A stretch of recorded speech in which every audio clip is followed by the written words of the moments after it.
Hello, good evening to you. I'm Saxon Baines. This is London Tonight. First, more on the two Palestinians found guilty of plotting to bomb the Israeli embassy in Kensington. They've also been convicted of conspiring to bomb a Jewish charity in North London.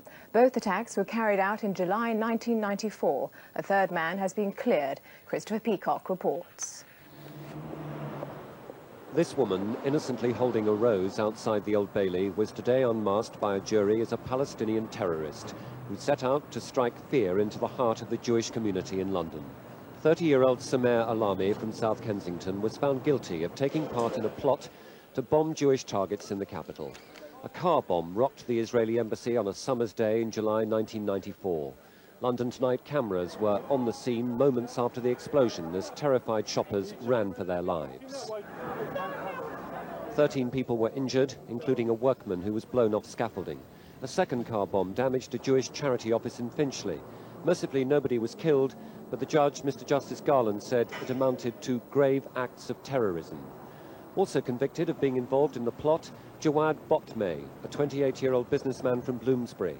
Another woman, Nadia Zekra, accused of conspiring to cause explosions, was cleared halfway through the trial for lack of evidence. A Cobra revolver, 2 automatic pistols and ammunition was found in a house owned by a relative of the woman terrorist. Samer Alami, a graduate in chemical engineering, came from a wealthy family, emptying her bank account of thousands of pounds to fund the terrorism.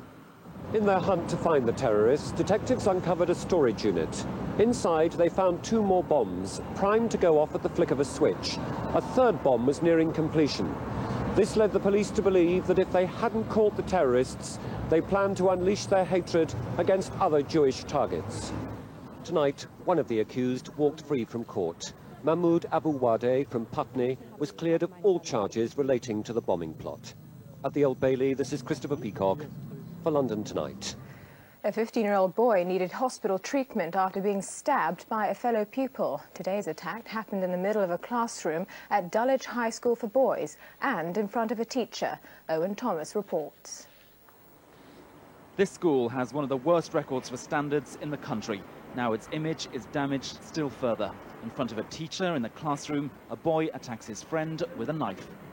He got up, stabbed it up, and then the other boy went in his jacket, pulled out a knife, standard knife, and slashed him in his face. The boy's being treated in hospital but isn't being kept in overnight.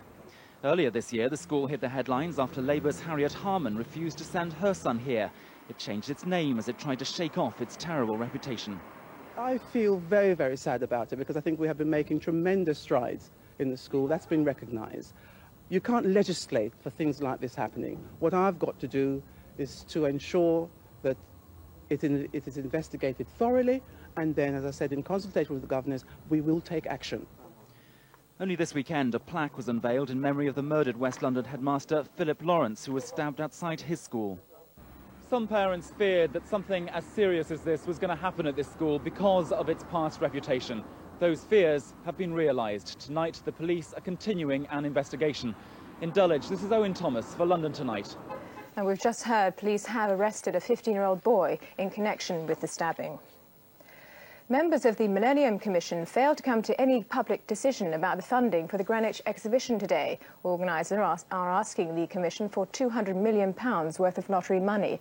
But Labour is concerned at spiralling costs and is questioning the estimated £70 entrance fee for a family ticket to go to the exhibition.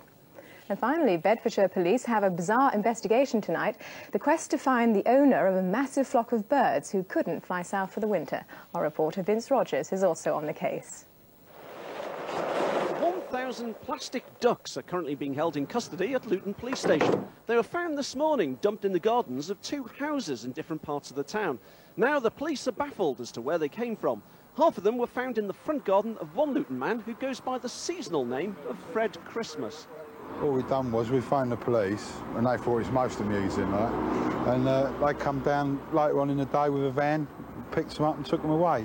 Despite intensive investigations, the origin of the ducks is a complete mystery.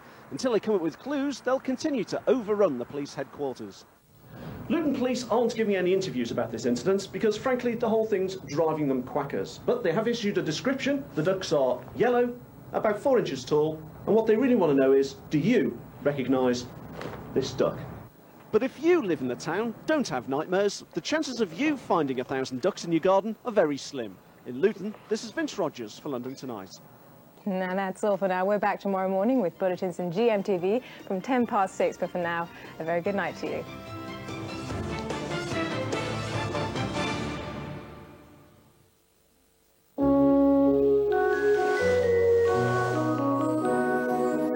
Carlton Weather, sponsored by First Choice Ski Holidays, for a fresher outlook.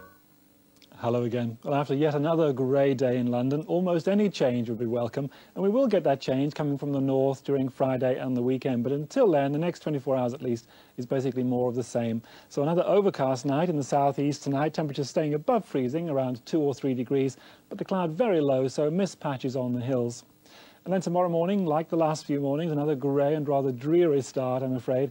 As we go through the day, the cloud base lifts a little, so perhaps slightly brighter in the afternoon, maybe even an odd glimpse of the sun, but I wouldn't promise that. Generally a grey story again tomorrow. Top temperatures around 5, that's 41, with light winds. Good night. For a detailed forecast, call Weather Update, sponsored by First Choice Holidays on 0891 11 0000.